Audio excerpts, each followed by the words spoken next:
Central Epidemic Command Center Chief Chen Shih-chung announced drastic border control measures on Wednesday in an attempt to stem the tide of COVID-19 imports from abroad. Nearly all entry of foreign nationals is temporarily banned starting Thursday morning. Meanwhile, all returning Taiwan nationals will undergo self-isolation for 2 weeks after entering the country. This comes amid news that 147 countries worldwide have recorded cases of COVID-19. The European Union has announced a ban on entry that will last 30 days. 本国籍一律限制入境。那至于是不管是本国人或非本国人，只要是入境，那都一律要居家检疫14天。 Chen announced Wednesday that Taiwanese citizens overseas are still allowed home, but they'll have to self-isolate for 14 days wherever they come in from. Non-Taiwanese nationals will be banned from entry from Thursday morning, with few exceptions. All foreign nationals wishing to enter Taiwan will be barred unless they hold a residence permit, diplomatic identification, or documents relating to commercial contracts or obtain special permission.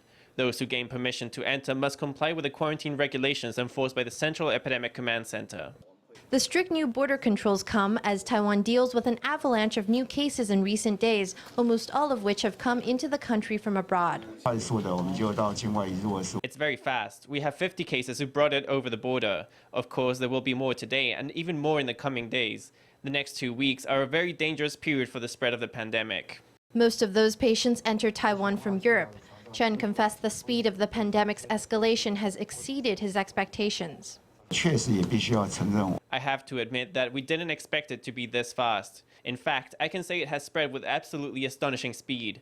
I had faith in Europe's basic public health, its health systems. I didn't think they would collapse so fast, but obviously they have collapsed. Taiwan is now battling to preserve the successes its earlier efforts achieved. All those who had been in Europe since March 5th are being told to self-isolate. 有这样的旅游史，那3月5号。 Anyone who entered Taiwan from Europe since March 5th, please contact our local offices. We will issue self-isolation notices. We will be enforcing the order for all such persons to stay at home starting right now while you are still in the potential incubation phase. More than 500 people who enter Taiwan between March 3rd and 14th from Europe are believed to be suffering from cold and flu-like symptoms. All those who have visited a doctor with such symptoms are being recalled now for COVID-19 testing.